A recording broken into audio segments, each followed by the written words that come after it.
bénissons le Seigneur. Notre Père, voici encore une fois du haut de cette chaîne qui est chère. Seigneur, tu as permis de nous y établir en ce jour afin de communiquer la vie à ton peuple.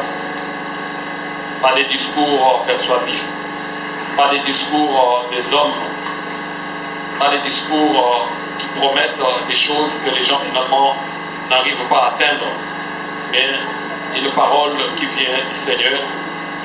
Tu l'as placée en nous, Seigneur, comme instrument.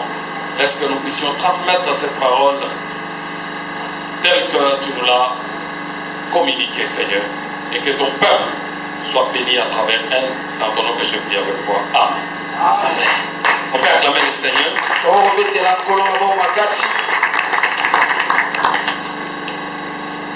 Ah oui, tu peux saluer celui qui est à tes côtés en lui donnant juste un coup de coude. Un petit coup, un petit coup. Ok, que Dieu vous bénisse abondamment. C'est vrai que le Seigneur nous a fait énormément du bien. Nous croyons que ce Dieu-là qui ne change pas sera aussi avec nous au second tour.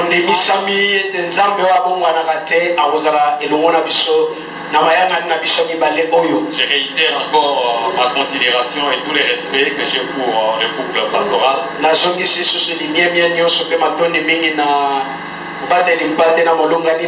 Je bénis aussi le Seigneur pour ta présence. Acclamons le Seigneur. Vous savez, le Seigneur nous convie à une atmosphère spirituelle. Lorsqu'il y a une atmosphère spirituelle, ça se fait sentir.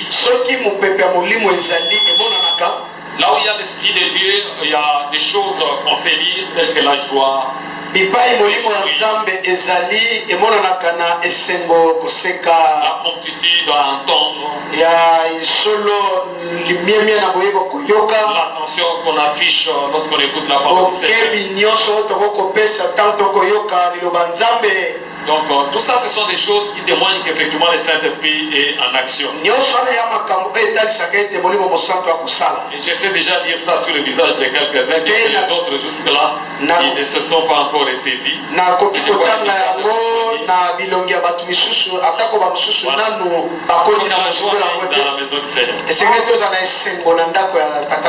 J'étais en train de dire au premier culte que ce que nous avons devant là, ça détermine la vision de l'année 2020 et 2020 n'est pas encore fini. Nous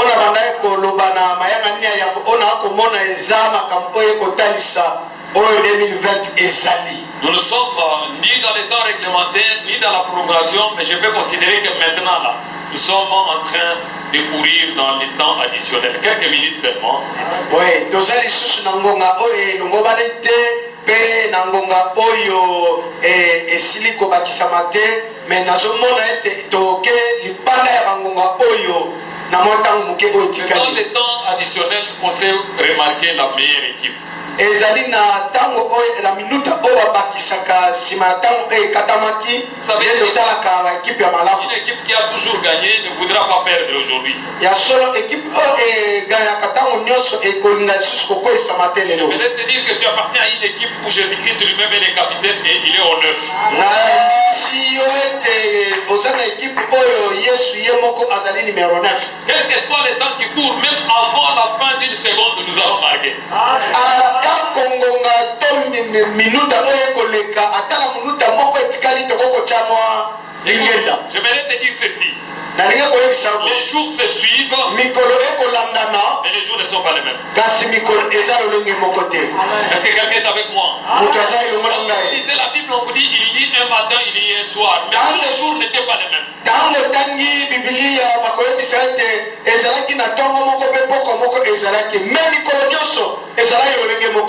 te dire que tu n'es pas en retard. Tu peux être en retard parce que tu fais la course avec quelqu'un, mais tant que tu ne fais pas la course avec quelqu'un, tu n'es pas en retard. Amen.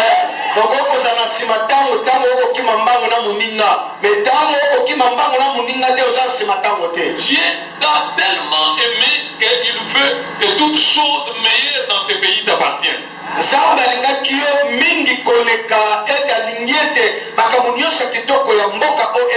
yo. Et l'amour de Dieu n'a pas commencé que lorsque tu es devenu membre de cette église. Mais cet amour s'est manifesté pendant même que tu avais encore une forme, disons, pendant que tu étais encore une masse informe. Une forme compliquée. Ya solo bolingo nzambe ebandi te tango yo komi mondimi na église oyo. Mais ebandaki tango yo ozalaki nanu libungutulu. Tu étais encore dans le ventre de ta mère, Dieu t'avait déjà choisi. Ozalaki na libumba mama na nzambe aponaki yo. Tu étais encore là, personne ne pouvait penser qu'aujourd'hui tu serais un grand garçon, une grande fille, mais Dieu savait que ce jour ici, tu le vivrais avec nous. Ozalaki kuna mais okomaki nanu elenge mwasi to mobali ozo komona boete mais nzambe aponaki yo ete mokolo oyo tokoyeba komona olilo. Et Dieu t'avait tellement de promesses nzambe alakaki yo mingi que jusque-là tu n'as même pas encore parlé d'une d'elles. et kino lelo nano simbi ata peut-être moko te. Donc ton casier judiciaire est encore vierge. ya solo nkasa na eza nano polele. Dieu veut commencer le travail avec toi. nzambe alingi abana mosala elongo na yo. Il ne va pas le faire en 2021. akosala ngo na 2021 te. Il va le faire seulement en 2020. akosala ngo na 2020 oyo. amen. Je vais assurer à quelqu'un qu'il va le faire en 2020. akondimisa mutu moko ete nzambe akosala ngo na 2020 oyo. Écoute-moi bien. yoka ngai malamu. Abraham était déjà vieux. abraham azalaki mobange. En principe, il pouvait désespérer. ye akokaki kozanga elikya. Mais kasi il a continué à espérer en Dieu. akobaki kolikya na nzambe. Et les promesses que Dieu lui avait faites, bilaka oyo nzambe apesaki ye. ces promesses se sont accomplies malgré son âge. bilaka wana ekokisama atako mbula ne epusanaki. Je vais te dire ceci. nalingi naye biso likambo moko. Tu n'es pas en retard. oza nsima ntango Tu te. es dans le temps de Dieu. oza na kati ya ngonga ya Je nzambe. dis que tu es dans le temps de Dieu. oza na kati ya ngonga ya nzambe. Personne ne peut enlever même un simple iota de ce que Dieu a créé depuis que tu étais dans le ventre de ta mère. moko te akoki kolongola ata mwa eteni liloba oyo nzambe aza kotya ntango yo ozalaki na libumba mama na yo. Tu dois progresser en tout tel que Dieu la vision. esengeli okende liboso lelenge emoniseli elobeli biso a. Tu peux faire l'évaluation de ta vie. okoki kosala kotala bomoi na yo. Lorsque nous parlons de progrès, ntango tokoloba kokende on fait liboso. le progrès avec le Seigneur dans tous les domaines de la vie. tokomona bofulumuki na biteni nyonso bomoi na La biso. santé doit progresser. ya solo bokono na yo esengeli efulumu. Sur le plan du travail, tu dois progresser. mosala na esengeli bofulumuka. Dans tes études, on doit remarquer na la progrès. kotanga na esengeli Dans efulumuka. ta famille, on doit remarquer na la limongo progrès. na esengeli efulumuka. Dans tes affaires, on doit remarquer na la progrès. mongongo na esengeli efulumuka. Donc, le progrès doit toucher tous les domaines de ta vie. efulumuka esimba biteni nyonso bomoi na yo. Et la Bible est claire. mpe biblia ezali polele. Dieu ne parle pas comme un homme. nzambe alobaka lokola mutu te. Il parle comme Dieu, il parle avec précision. azoloba lokola nzambe mpe azoloba na alima Ce nyonso. sont des progrès évidents. alobi ete eza bofulumuki oyo ekomonana. Ce sont des progrès concrets. bofulumuki oyo ekosimbama. Des choses pratiques. makambo oyo ekomonana. Pas des explications. ya solo tokopesa ngo ndimbola te. Lorsqu'on te regarde, ntango batali yo on se dit non. alobi La main de Dieu passe nde par. loboko ya nzambe elekaki kuna. amen. Vous n'avez même pas besoin d'expliquer. oza na ntina kopesa ndimbola te. On regarde, on se dit non, je vais batali faire abi ya solo. quelque chose a changé. dans la vie. likambo ebongwani. C'est ce que Dieu prépare pour toi. nde nzambe akobongisa na mbula oyo. amen. balingani Il y a une semaine qui reste, ezali poso moko etikali mais c'est beaucoup. kasi eza mingi. Dieu peut te bénir à une seconde qui reste avant d'entrer en 2020. nzambe akokopambola ata na sekonde moko etikali na bomoi na yo. La Bible l'appelle le maître des temps et des circonstances. biblia ekoloba mokonzi ya ntango mpe ya makambo. J'aime la Bible lorsqu'elle nalingaka bibilia ntango akoloba makambo mosusu. La Bible déclare, biblia elobi la course n'appartient pas aux agiles. mbambu nano ezali ya bato oyo Bato bakimaka déjà mpango bato wana. bakimaka deja mbambu. La richesse n'est pas aussi aux hommes intelligents. boswi eza mpe ya bato bayele Mais te. tout dépend kasi nyonso ekotala du temps ya ntango et des circonstances. mpe ya Or, ton temps c'est 2020. soka nde ntango na ye eza Il ne faut pas renvoyer ce que Dieu voulait faire pour toi. alingami okoki kotindika oyo nzambe alingi asalaka na 2021. Il est vraiment Dieu. soki azali bobe nzambe Il passe ce qu'il a promis en 2020. ata akosala oyo alakaki ye na 2020. S'il est réellement Dieu, soki aza bobe nzambe que tu touches ta bénédiction en 2020. osimba lipambolinga na 2020. Comme ça, 2021, c'est l'année où tu vas confesser que Dieu m'a ote 2021 ezala mbula oyo kotata ete nzambe aya kotalanga na 2020. Cette promesse appartient à ceux qui croient. elaka wana ezali mpona baoyo nyonso bakondima. À ceux qui croient, frère. baoyo nyonso Écoutez, yoka Jésus est placé à la croix yesu batie ekulusu avec des malfaiteurs de pe bato boki mibale Ces malfaiteurs bato mabe mibale oyo étaient dans les temps additionnels. bazalaki na ngonga oyo ebakisama Mais l'un a compris. kasi moko Il asosolaki devait saisir la balle. esengelaki nakanga L'autre ntango n'a pas compris. mosusu asosolaki te Celui qui a compris oyo asosolaki a eu la promesse. ye azwaki elaka Ceux qui vivaient encore n'ont pas reçu. na oyo nyonso babanda kobika mikolo ebele ake kozwa Il ye dit ceci. alobi boye te C'est pour lui. mpona ye Mérite ce châtiment. esengelaki azwa etumbu Mais il wana était dit à celui qui se moque de Dieu. kasi apekisi oyo azali kotyola Celui qui a nzambe fait attention, celui qui se moque de Dieu. abitema oyo aza mwana nzambe Il a cru à la croix. andimelaki na Et ekulusu il était sauvé. mpe abikisamaki Toi, yo avant que 2021 devienne 2020 devienne 2021, yambo 2020 ekoma 2021 tu auras déjà transporté la charge de tes bénédictions. Alléluia. Permets. balingami Croire. esengeli ondimi Nous allons lire dans le livre de Jean, chapitre 11, verset 40, Jean 11 verset 40 Nouveau Testament. Après Luc, Jean chapitre 11, Jean 11 verset 40. 40 J'ai lu au nom du Seigneur. Amen. Jésus lui dit, ne t'ai-je pas dit que si tu crois, tu verras la gloire de Dieu. Ils ôtèrent donc la pierre et Jésus leva les yeux en haut et dit, Père, je te rends grâce de ce que tu m'as, afin qu'il croie que c'est toi qui m'as envoyé. Ayant dit cela, il cria les mains liées et bandées et les visages enveloppés d'un linge. Jésus leur dit, déliez-les et laissez-les aller.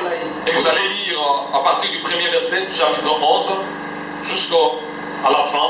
Vous allez comprendre l'histoire, mais c'est une histoire que vous connaissez très bien. Je vous épargne toute la longue lecture. okotanga na nzela ya mokino na suka eza lisambo oyo L'histoire de Lazare que tu connais très bien. eza likambo ya lazara oyo Il y a ye une particularité lorsqu'on parle de Lazare. eza bokeseni soki tokolobela lazaro Lorsqu'on parle de Lazare, ntango tokolobela on lazaro voit une relation d'un homme avec un Dieu, tokomona boyokani ya mutu na nzambe mais qui sont devenus des amis qui mangeaient dans la même assiette. bakomaki baninga bakolia na sani moko Quelle grâce! ngolu nini Père, ndeko c'est ta grâce ce matin. eza ngolu na yo na ntongo ya lelo C'est ta grâce. ngolu na yo na ntongo Jésus-Christ est ton ami. kristo aza moninga na yo Lazare n'avait pas eu la chance de dormir avec lui, mais toi tu dors avec. lazaro azwaki ngolu ya kolala na ye te me yo olalaka na ye elongo Lazare a mangé peut-être le même repas avec Christ, mais il n'a jamais dormi avec Jésus-Christ. lazaro azwa ngolu ya kolia sani moko na yesu kristo me yo olalaka na yesu kristo Écoute-moi. yoka En aucun jour, Lazare est parti auprès de Jésus pour lui dire, Jésus, voilà, j'ai commis une bêtise, pardonne-moi. Il ne l'a jamais fait, mais toi tu le fais. mokolo moko te lazaro akende ba yesu na basalaki mbeba olimbisa ngai me kasi yo osalaka yango Est-ce que quelqu'un t'a fait? moto asosoli ngai Écoutez, yoka si Jésus-Christ a suivi Lazare jusque dans la tombe, soki yesu kristo alanda lazaro kino na nkunda toi, yo Jésus va t'amener dans le ciel. Avec... kristo akomemana na mabata na lola Est-ce que quelqu'un est avec moi? moto asosoli Non seulement qu'il va t'accompagner, mais il va t'amener. akokende na elongo te me kasi akomema yo Frère, tu es ami de Jésus. oza moninga ya Je yesu vais te présenter ce Jésus-là. naye kotalisa ye yesu oyo Jésus, yesu c'est l'un des hommes que nous avons connus dans ce monde qui n'est jamais venu de la relation entre hommes et femmes. azali moko ya bato oyo aya na mokili oyo aya na lisanga ya bosangisi nzoto ya mwasi to ya mobali te Est-ce que tu m'entends bien? ososoli nga malamu Est-ce que tu m'entends? ososoli ngai C'est l'un des fils depuis que le monde est monde qui est né par une vierge. azali moko ya mwana mobali oyo abotama na nzela ya moseka C'est l'un d'homme qui, avant sa naissance, il fallait que l'Esprit de Dieu parle. Lorsque l'Esprit de Dieu a parlé, la femme a conçu. ezali moko ya bato oyo ya mwaya na mokili molimo eloba ntango molimo eloba mwasi azwi mokumba C'est l'un d'être humain tel que nous sommes parce qu'il était 100% homme, mais 100% Dieu. Est-ce que tu m'entends bien? azali moko ya bato azalaki 100% mutu 100% nzambe C'est l'un d'enfants de 12 ans qui déjà à son âge pouvait persuader même des vieillards. Il avait une sagesse qui dépassait les gens de son âge. azali moko ya bato bazalaki na mibuso mina mibale me na mbula wana akoka kondimisa babange. C'est l'un d'enfants qui avait deux pères. azali moko ya bato azalaki na tata mibale. Un père figurant et un véritable père. tata ya oyo akomonana mpe tata oyo C'est akomonana l'un te. d'enfants qui n'obéissait qu'à un être qui est invisible. azali kaka mwana moko abanda kotosa moto oyo azali komonana te Et il obéit très bien. mpe abanda kotosa malamu koleka. Il est l'un des fils qui a dit à sa mère, il ne faut pas me précipiter dans ta volonté, je dois d'abord faire la volonté de mon Femme, y père. a-t-il entre toi et moi? Amen. Frère, écoutez, Jésus n'est pas n'importe qui. yesu aza mutu nyonso te. Il est l'un d'homme, lorsqu'il parle, même la nature lui obéit. yes azali mutu oyo ntango alobi atako mokili Ils etosi. sont dans la barque avec les disciples. bazali na kati ya bwatu na Ils bayekoli ont soufflé. mopepe beti Tout le monde était paniqué. mutu nyonso bangi. C'est l'un d'homme qui ne panique jamais devant des événements mutu compliqués. kaka mutu wana nde abangaka te liboso ya makambo. Même quand tout devient noir, atako nyonso ekomi c'est l'un qui a appelé la mort le sommeil. kaka ye nde abenga liwa Les poli. disciples, écoutez, mon ami Lazare dort. te alobi kena moninga na nga Alors lazaro si je vais le réveiller, yokende tolamusa je ye. vais t'apporter à côté de lui, il va se réveiller. beta ye mpe akolamuka. Les disciples n'ont pas compris. bayekoli na ye basosola Parce qu'il te n'avait pas de langage des hommes. ete bazalaki Il avait le langage de Dieu. azalaki na elobeli ya bato te azalaki na Il elobeli ya bato. canalisait davantage. nakoyeba kotomokisa ye C'est momo l'un ou l'une des personnes qui a une vie au ciel et une vie sur terre. azali moko na bato oyo koloba ete abikaka na lolo mpe abikaka na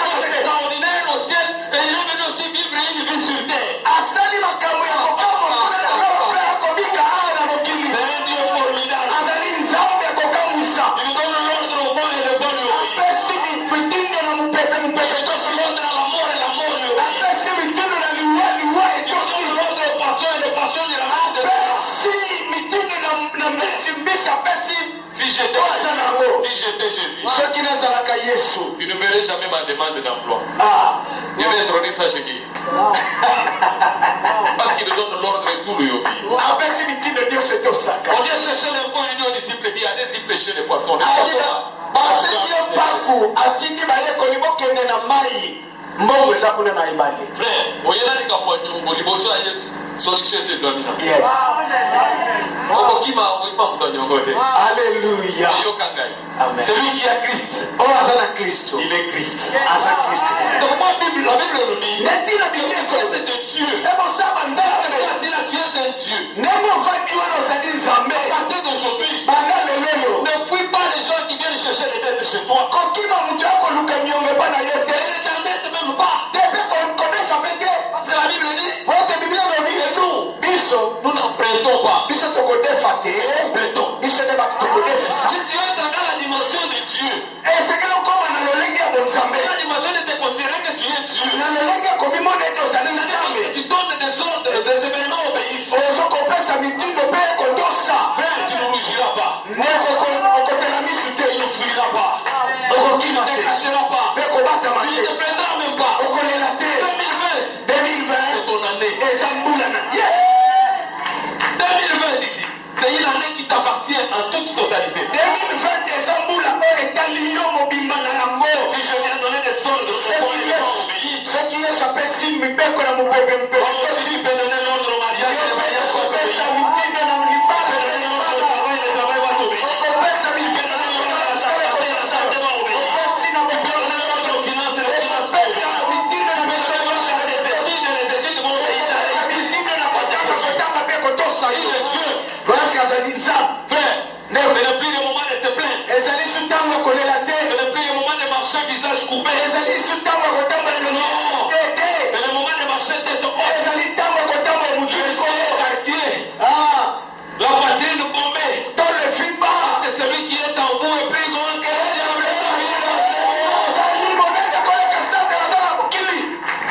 Yes Ami de Jésus-Christ. moninga ya yesu Lazare, lazaro il est mort. akufi Son ami l'a suivi jusqu'à moninga ne alande kino na mkunda frère, et cet ami-là de Lazare, c'est aussi ton ami. pe moninga Lazaro wana za pe Il moninga na te yo suivra partout. akolanda bisika J'ai nyonso aimé les témoignages de ces bien-aimés. na tatoli na lingi litatoli ya ko Quand tatoli vous servez Dieu, tango okosalela il nzambe va vous échapper même à la mort. nzambe akoyeba kobikisa ata na liwa Ça, je vous dis franchement. nazoyebisa yo ya solo Amen. Si tu prends ton micro, tu chantes même des petits mots, des petits sons. ata ozoyemba ata na mama maloba moke nyonso wana ekotangama na Pourquoi la Bible dit que 1000, 10 000 peuvent tomber à ta droite, à ta gauche, mais toi, tu ne seras pas atteint. il ne sera jamais atteint.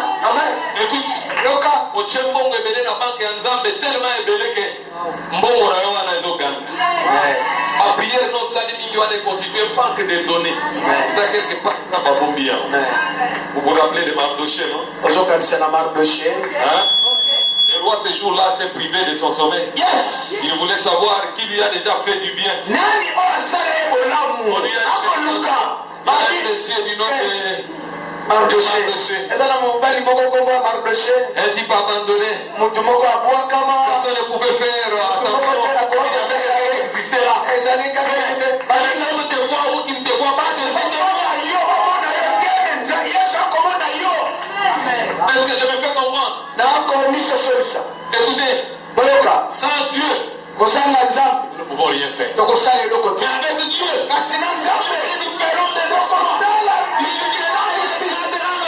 solo tokoyeba koniate banguna na biso avec Dieu signifie croire en Dieu. na nzambe elingi koloba kondimela na nzambe Lazare avait cru en ce Jésus. lazaro andimeli ya yesu wana Fait avec Jésus une relation intime. basala boyokani ya kati na yesu Lorsqu'il yesu est mort, mpe ntango akufaka les frères ont commencé à murmurer. bandeko na ya basi babandaki koyimayima Jésus, yesu envoyez quelqu'un chercher Jésus. okinda moto akende bakende oluka yesu Jésus a reçu la nouvelle le deuxième jour.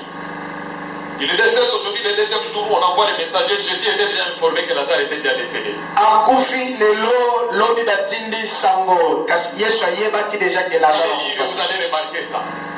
Mais Jésus kasi yesu n'est pas parti de là où il était vers Lazare après 2 jours. akendaki na bisika ye azalaki te kino lazare place azalaki na mikolo mibale te Dans 4 jours. azalaki mikolo minei mobimba Pourquoi? mpo na nini Son ami est décédé, il doit venir olinga après naye 2 jours. akufi azokende nsima mikolo minei na soso likambo moko Jésus ne fait pas des choses par sentiment. yesu asalaka makambo na posa nzolu Selon la volonté de kasi Dieu. asalaka yango na posa Tant que le Père ne lui avait pas encore dit de parler, lolenge tata tindaki ye nanu te Jésus était toujours yesu là. azalaki kaka wana J'aimerais te dire, frère, nalinga koyebisa ndeko le temps ntango fixé pour ta bénédiction oyo etiama mpo na likambo n'est pas encore dépassé. eleki nano te Tu es encore dans le temps. oza na kati ya ntango Je dis que tu es encore dans le temps. nalobi ete oza na kati ya Dans ntango la Bible, il y a de l'espérance pour tous ceux qui vivent. biblia ekoloba ete eza na elike na oyo nyonso Tu es encore dans le temps. oza na kati ya ntango Jésus n'est pas en retard. yesu aza na nsima ntango Ce te que tu demandes aujourd'hui, ozosenga lelo Jésus le fait. yesu ayebi yango Mais le temps n'est pas encore venu. kasi ntango nazozomi te kasi na kati ete ntango C'est avant 2020. nde yango 2021 Il a promis qu'il viendra. Il a dit alazaki koya mpe ayaki Jésus est arrivé le 4e jour. Tout yesu est empiré. yesu ayaki na nsima mikolo mine nyonso ebelaki Pour Lazare. motu moko te akoka kolikya Marthe va à la rencontre de Jésus. marta ke na koyamba yesu Marie que Jésus félicitait, disons, maria te abandaki Marie n'est pas partie. kasi maria akendaka te Abattu par la souffrance, komikitisa to konyokama na abattu kati ya par pasi l'angoisse. konyokama na kati ya mawa Il a le courage d'aller à la rencontre de akokaki Jésus. kokende koyamba yesu te Mais Marthe qui s'occupait de la kasi cuisine, marte nde abanda kotala on a dit Marthe s'est levée et allée à la tali rencontre marte atelemi kokende koyamba de Jésus. yesu Il rencontre Marthe. akotani na marte Qu'est-ce que je voulais dire par là? nalinga naloba nini eza na mutu mosusu okokanisa neti asalelaka nzambe te me oyebi ye malamu te. eza bongo Na ntango moko boye ya kolakisa bolingo makasi koleka nzambe koleka yo na makambo ya nzambe. yes Est-ce que je me fais bien comprendre? na misosoli malamu mosusu otaleka bolobi oyo kutu nzambe akosala eloko te oyo asalaka rien mais asalaka nzambe na ye oyebaka te. Regardez Marthe, c'est Marie qui était félicitée, la bonne fille c'était Marie. Quand vous lisez la Bible, lorsque Jésus était assis, mwasi malamu ezalaki mari Marthe était en train de se plaindre. marte abandaki kominayebisandeko na ngai mwasi akosonga Jésus ngai a dit non, nabi te etika toi tu te plains pour des choses. yo ozokolelanela mpona mabamu nzoka nde sentir parce ye qu'il a afandi choisi na makolo na d'abord kapete pas. aponi etelema La Marie n'est pas kasi ici à la mokolo wana Marie akende kokutana na Yesu te C'est Marthe qui fait. Marthe nde moto atelema Il te est allé rencontrer Jésus. akendeke kokutana na Yesu Dire à Jésus. mpona koyebisa ya Yesu Seigneur, kolo si tu étais là, soki ozalaki wana notre frère n'allait pas mourir. ndeko na biso Lazare akoka kokufa te Regardez la démonstration et la formulation de la phrase. tala Pour otalisami Marthe, mpe la mpona mort est une fatalité. liwa eza C'est quelque chose qu'on ne peut pas changer. tokokobongola ngo La te mort est immuable. On ne peut pas changer. liwa tokokobongola ngo te Mais pour Jésus, mpona Yesu il suffit de croire. esengi kaka Même ondima la mort peut se transformer en vie. liwa ekoki koboma na bomoi Est-ce qu'on est ensemble? za elongo On est ensemble. za elongo Tu peux recevoir la vie à la place de la mort. okoki kozwa bomoi na esika liwa Tu peux recevoir le progrès à la place des blocages. okoki kozwa bofulu na esika bokangami Tu peux oyo recevoir la guérison à la place de la okozwa maladie qui t'a lobiko beaucoup na commencé. bisika ya bokono C'est aujourd'hui ton jour. lelo nde mokolo na yo Alléluia. amen Le temps de Dieu. ntango ya nzambe Je vais dire à quelqu'un alingi nayebisa motu que Jésus ete Yesu n'est jamais en retard. ayaka nsima ntango te Il arrive au moment convenable. ayaka na ntango elongoba Pendant qu'il se plaint qu'il a déjà fait 4 jours, ntango bakolelaka ya sali mikolo mine mais Jésus lui veut s'entraîner à la mort. Yesu alingi komekana liwa Il veut faire un petit entraînement avec la mort. alingi amekana na liwa Il dit, je sais que moi aussi je vais. ayebi nayebi te ngai mpe nakokufa Mais est-ce que je vais ressusciter? me nakosekwa Pour savoir que je ressusciterai, mpona koyeba ete nakosekwa que je ressuscite d'abord Lazare. nasekusa nano Lazare Si moi j'ai le pouvoir de ressusciter soki Lazare, ngai na mpifo ya kosekusa moi Lazare aussi je ressusciterai. ngai mpe nakoyeba kosekwa Aïe, aïe, aïe, aïe, aïe.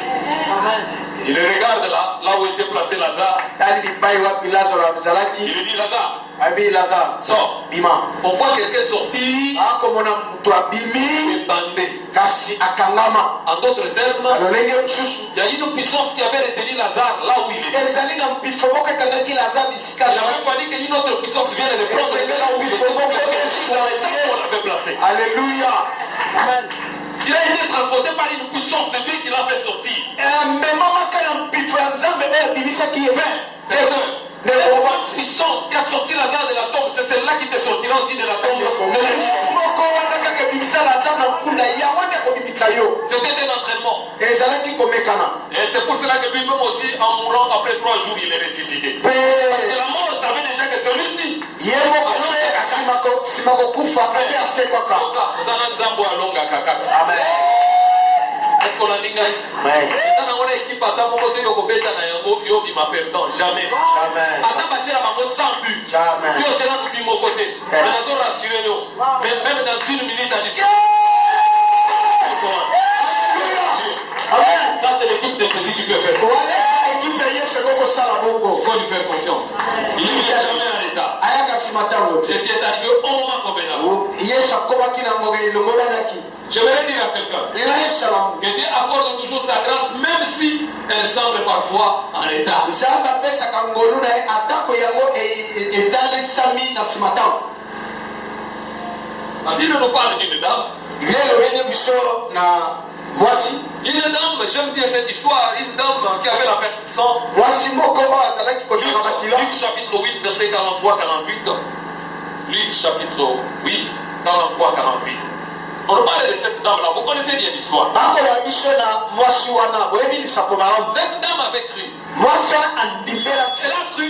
andimelaki Elle a vu le miracle. me amonaki likambo Parce qu'en fait, lorsqu'on dit croix, tu verras la gloire de Dieu. ntango bakoloba ndima komona nkembo ya Et nzambe tu verras des miracles dans ta vie. elingi koloba ete ndimela yesu kristo yamba yesu kristo mpe komona bikambo Dieu agit toujours lorsque tout devient noir. nzambe asalaka ntango nyonso ekomi Vous n'avez plus d'espoir. elingi ezala yesu te Il n'y a plus de voie de sortie. nzela ekobima eza yesu te C'est alors que lui te fraye un chemin. nde ntina ye nzoka nde ye esali nzela Fils, viens. abeli On yaka sort par ici. tobima awa amen amen amen amen Écoutez, amen pour ceux qui connaissent les secrets de la boulouille, mpona baoyo bayebi mabombami ya mbula ntango mbulumaka makasi nde mbula ezalaka makasi boyede. Pour ceux qui connaissent les secrets de la nuit, baoyo bayebi mabombami la nuit devient de plus en plus noire. C'est alors que finalement ton Amen. Écoute frère, que la situation ne t'effraie pas, ne t'intimide pas. Tu as la voie de sortie, tu es déjà la voie de sortie. Bientôt, très bientôt, tu vas sortir. Les mêmes personnes qui se moquent de toi, ils vont te respecter. On a amené un jour quelqu'un qui était malade, couché sur le lit. On l'a amené chez lui. Ce qu'il amenait, on ne verrait pas en avant. Il se sentait un peu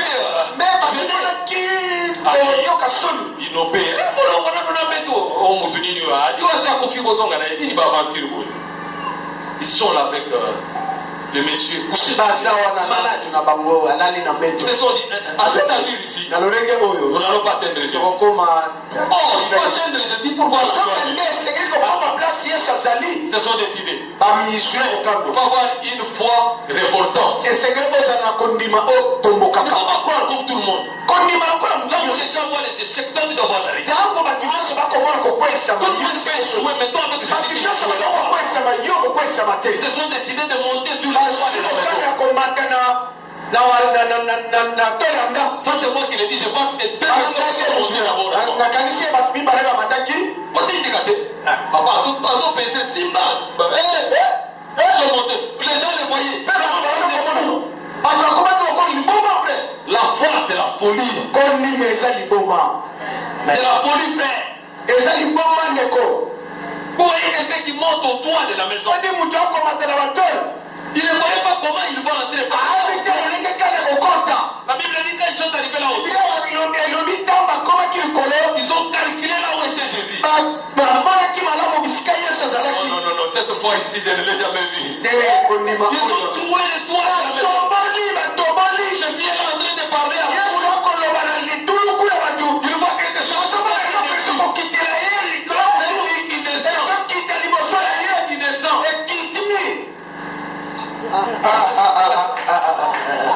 Il regarde.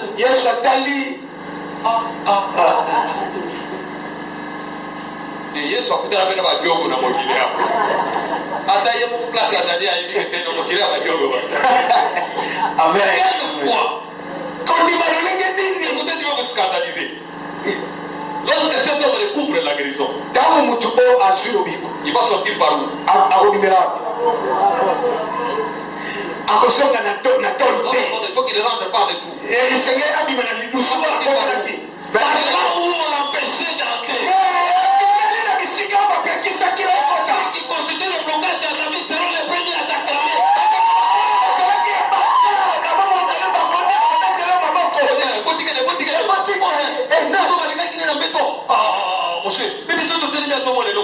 Le monsieur passe, il dit c'est moi. Vous m'avez empêché de passer. Vous ne m'avez pas empêché d'atteindre Jésus. Amen. On peut t'empêcher de passer. On ne peut pas t'empêcher de la Amen. N'importe quelle manière. Amen. Si tu crois, tu vas voir la gloire de Dieu. Yes. Si tu crois, est-ce que tu crois? Parce que Jésus est capable de solutionner. Il croit que comme Lazare, Jésus est capable de solutionner ton problème. Après 4 jours, on voit quelqu'un qui sort de la tombe. Quel miracle! Quel miracle! Même ses propres sœurs ont douté de cette action. Ils dit non, on ne donne pas beaucoup de peine. Qu'est-ce que tu as fait avec cette pourriture? Tu es des hommes, tu es une pourriture. Aux yeux des hommes, tu es une pourriture. On ne voit rien de bon. On a déjà échoué. À cet âge, qu'est-ce que non, mais cet enfant c'était je te dis, un homme raté peut sortir quelque chose de bon. Une pourriture peut sortir un témoignage.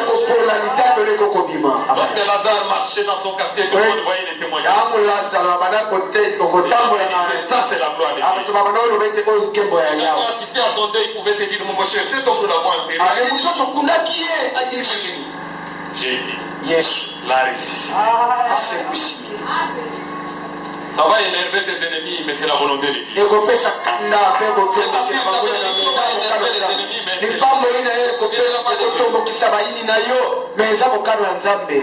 J'ai dit au premier culte, il faut que la pluie tombe.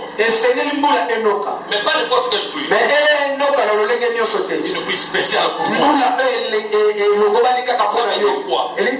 Tout le monde n'a pas besoin de la pluie. Regardez maintenant par exemple, nous n'avons pas besoin de la pluie. On a besoin de finir notre culte, de prendre le temps. Mais il y a des gens qui ont besoin ils attendent de la pluie. Je vais dire quoi? Créer des nuages. À cause de tes prières qui ont formé des nuages. La pluie va tomber. C'est une pluie qui vient en direction de celui qui a prié.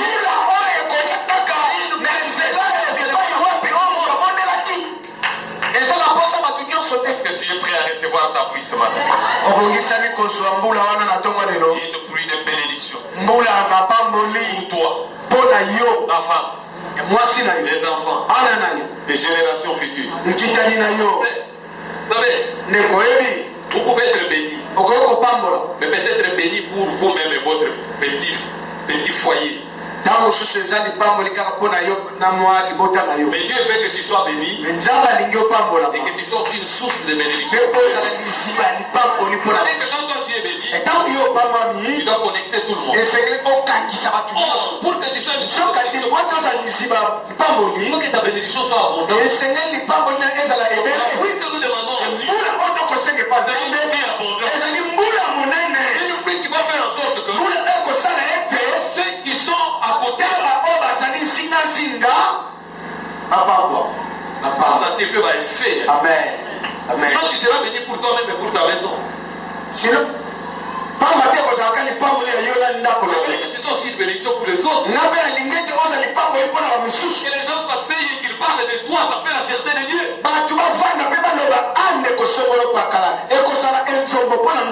Même des gens qui vont commencer à gêner pour toi afin que tu ne meurs pas. Parce que si tu meurs, c'est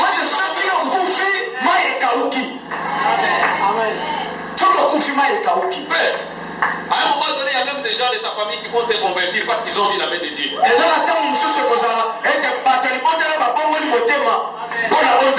de retenir la conversion de votre frère là qui boit beaucoup, qui est dans la vie. Vous savez, quand vous avez des moyens, vous pouvez même faire convertir les gens.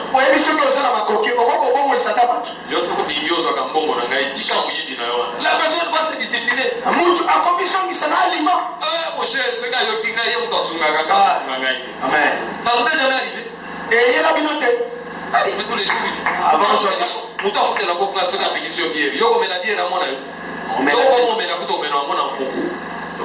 Ce gars qui a tu dois être une source de bénédiction, tu peux imposer la volonté de ton Dieu. Tu sais qu'il ne connaissent pas le Seigneur.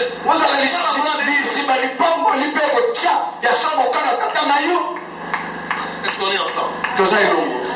La gloire de Dieu. Je parle de la gloire de Dieu. Vous allez lire à la maison Genèse chapitre 39, l'histoire de Joseph. Lui aussi a crié en Dieu. Il n'a pas touché à la femme de Potiphar, vous le savez. Cette femme qui a voulu coucher avec Joseph. Je ne peux pas détruire ma destinée à cause de toi. Les manteaux, tu veux les manteaux? Donc tu peux tout prendre. Moi et ma chair, nous de façon. Et finalement, on n'a pas laissé avec le manteau. C'est moyen humilié avec le manteau. Les manteaux des esclaves. Qu'est-ce qu'elle m'a fait? Elle a transformé la version de Dieu. Il voulait me violer. On l'a jeté injustement. Si tu souffres aujourd'hui, Ça ne veut pas dire que c'est parce que tu as péché. Non. Ta souffrance n'est pas due au fait que Dieu t'a abandonné. Écoute, ton temps est déjà arrivé. Est-ce que tu m'entends? Amen. Ton temps est déjà arrivé. La situation que tu traverses, je préfère que tu puisses écrire ça. Tu ne traverses pas un temps de souffrance, mais tu traverses un temps de recherche et de connexion. Dieu veut te faire connecter à quelqu'un qui va donner l'information sur ta personne. Il ne souffre pas. Il ne faut pas dire que il ne souffre jamais. Il a Dieu. C'est-à-dire que lui, même s'il mange une tête de Thompson, il est déjà béni. Même s'il mange des Dakar, il est déjà béni. Parce qu'il est déjà béni. Maintenant, écoute. Il entre en prison. Il est des officiers du roi. Il prophétise sur eux. L'un finalement mort, mais l'autre était élevé. Lorsque Pharaon a son songe, des vaches maigres, des vaches grasses, il cherche l'interprétation. Il ne trouve pas l'interprétation. Ils ont trouvé cette interprétation-là auprès de celui qui a Dieu. Un spécialiste. Celui qui croit en Dieu. Un spécialiste. Alors on va chercher les jeunes. Joseph. Un prisonnier. J'ai aimé une chose. Avant qu'il sorte de la prison. Je n'ai pas dit ça au premier équipe. Avant qu'il sorte de la prison. La première chose. Qu'est-ce qu'on a fait? On doit d'abord raser ses cheveux. En d'autres termes, quand Dieu va chercher à t'élever, il va commencer à changer même ta forme. Il va constater qu'il y aura une autre forme que Dieu va te donner. Quand Dieu commence il devait paraître beau. Et on lui a changé de manteau. Frère, on va te changer de manteau. Aujourd'hui, tu loges dans ta poche que des francs congolais. Il y aura un moment où on va changer de manteau. Il va commencer à oublier pendant que tu mets la main dans la poche.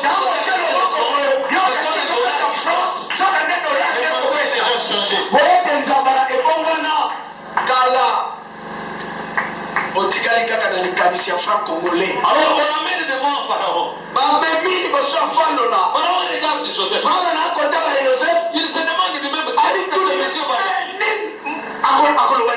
Joseph lui donne la chance de comprendre les choses qui lui dépassaient. Joseph apesi ye libaku malamu ya kososola makambo. Alors Pharaon regarde et dit Jokande Pharaon tali ye. Il dit maintenant tu dois chercher un intendant, quelqu'un. Bon, esengeli toluka mutu amaye. Frère, quand on cherchera des hommes intelligents, on ne va pas choisir des gens qu'on connaît déjà comme étant intelligents. Le choix va tomber sur celui qui a la grâce de Dieu. Est-ce que quelqu'un est avec moi? On ne peut pas dire qu'en Égypte il n'y avait pas des hommes intelligents. Les gens associés à Dieu. Là il faut trouver ça seulement c'est Joseph. Pharaon avait des hommes intelligents, vous voyez vous-même comment il mais l'intelligence dans ce contexte-là, on va chercher seulement celui qui est. J'ai beaucoup souri, on m'apprend qu'on a arrêté quelqu'un qu'on a nommé à la tête d'une inspection pour faire du travail allant dans le sens de la corrompre et papier. Vous voyez? Or, notre pays a besoin de Joseph. Ça ne veut pas dire qu'il n'y a pas d'hommes intelligents. Il y a des hommes intelligents. Un homme qui est naturellement intelligent, mais qui est associé à cette intelligence la présence de Dieu. Ça, Pharaon pouvait même vivre jusqu'à nos jours, il ne trouverait pas quelqu'un comme ça. Il fallait quelqu'un comme Joseph. Joseph, mais dans ce cas, c'est toi qui vas nous aider. Écoutez, Si je ne peux pas régner en Égypte, soki Joseph akonzaki na mboka Égypte, c'est parce que dans les pays d'Égypte, po ete na mboka Égypte il n'y avait pas des gens qui croyaient en Dieu comme ça. ezalaki na bato oyo babanda kondimela Il n'y na avait pas des Nzambe gens qui craignaient Dieu comme ça. ezalaki na bato babanda kobanga Tous Nzambe étaient dans la magie. bango nyonso bazalaki na soloka. Quelqu'un est avec moi? Moto azali elongo na ngai, Quelqu'un est avec moi? moto azali elongo na ngai. Et Dieu a élevé Joseph. mpe Nzambe atombolaki Joseph. Écoutez, yoka lorsque Dieu va t'élever, ntango Nzambe akotombola parce que tu crois en lui, po ete ndimeli ye, lorsque les progrès seront concrets et évidents, ntango osulubuka ekomonana na bato nyonso, tous ceux qui t'ont trahi, bato nyonso oyo bayinaki ils vont se yo prosterner à tes pieds. bakoya kofukama liboso na yo. Amen. Je le crois, je le crois, Est-ce que quelqu'un m'entend? je le crois, je le crois. Lorsque Dieu Ntango Nzambe se mettant au travail akokota na mosala pour façonner ta vie, mpona kosala bomoi na yo, bato nyonso qui t'ont critiqué, batyola yo batongaka yo pardon. bakoya kosenga yo bolimbisi. Alimbisanga nayeba te. Limbisanga, welinge na biso pe totonga yo mopao, totonga yo.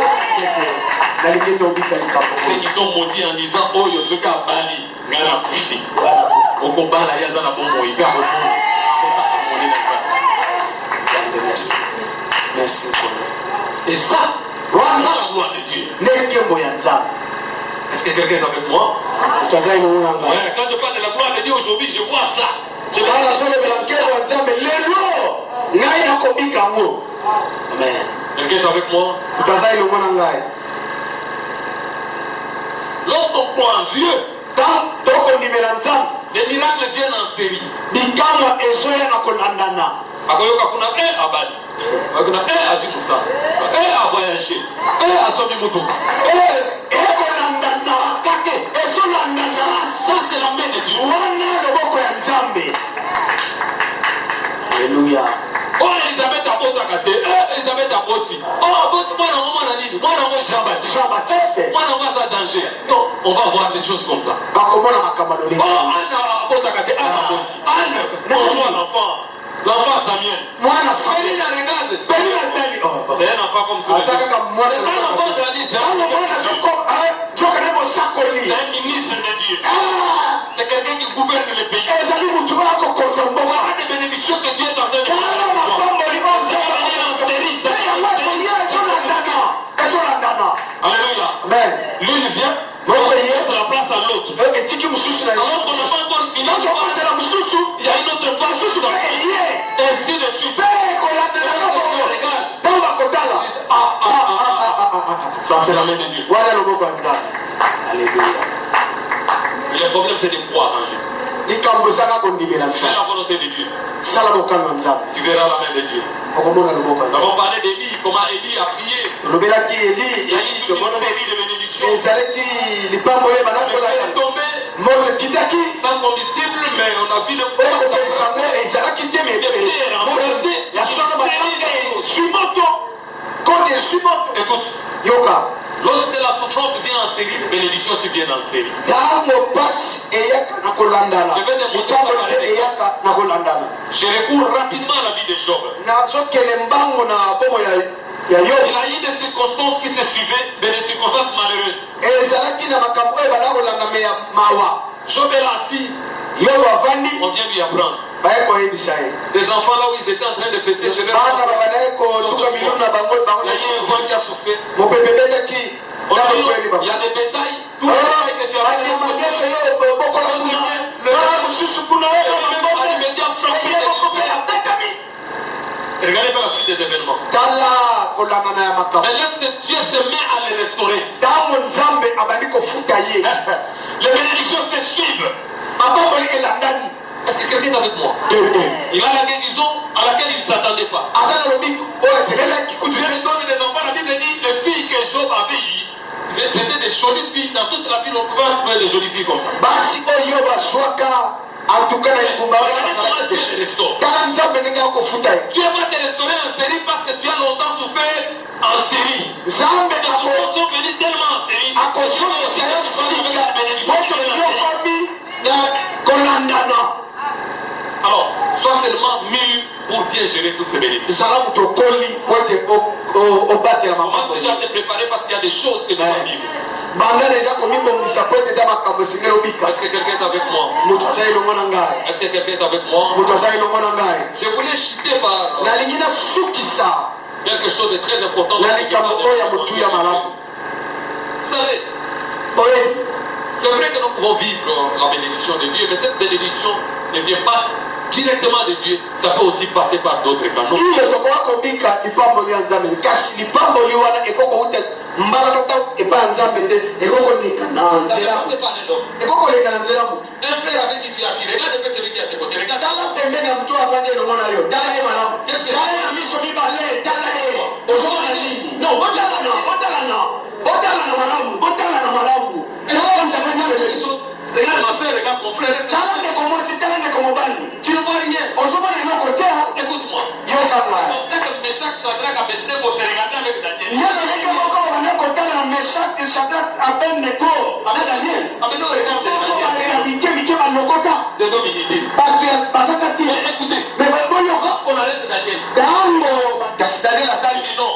non Je ne suis pas venu ici seul. nayaki ngai moko te Je suis awa venu avec mes frères. nayaki na bandeko na ngai Appelle Meshach, Shadrach, Abednego. Meshach Shadrach Abednego yaka Il est dans des postes. ye mpe apesi bango esika Il par là.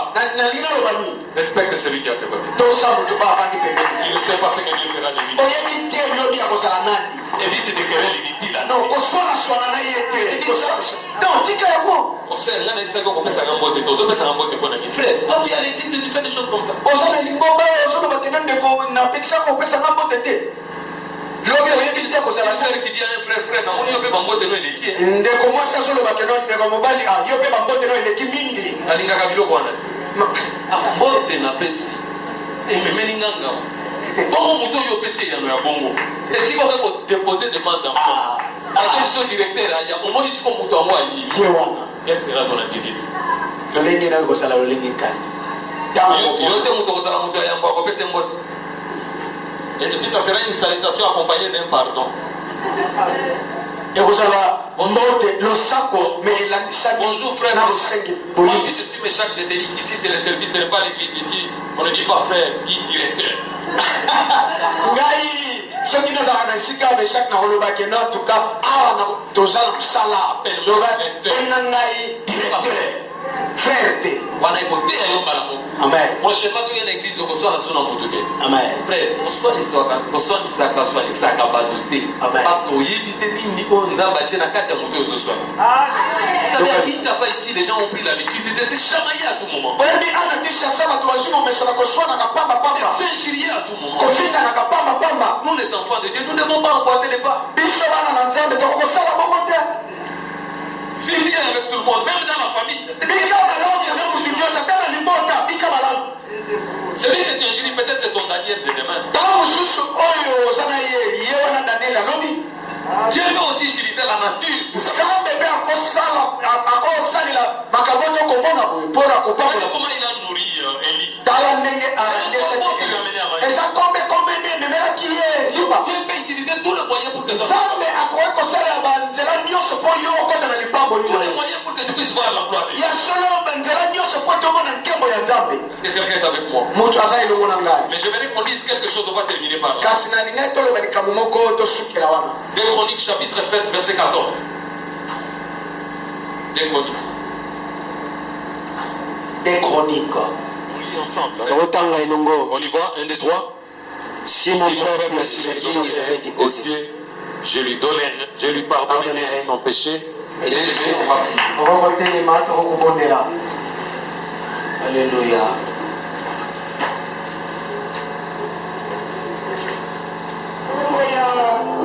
mpona tato bakembo na yo Maintenant, tu peux commencer à donner toute la liste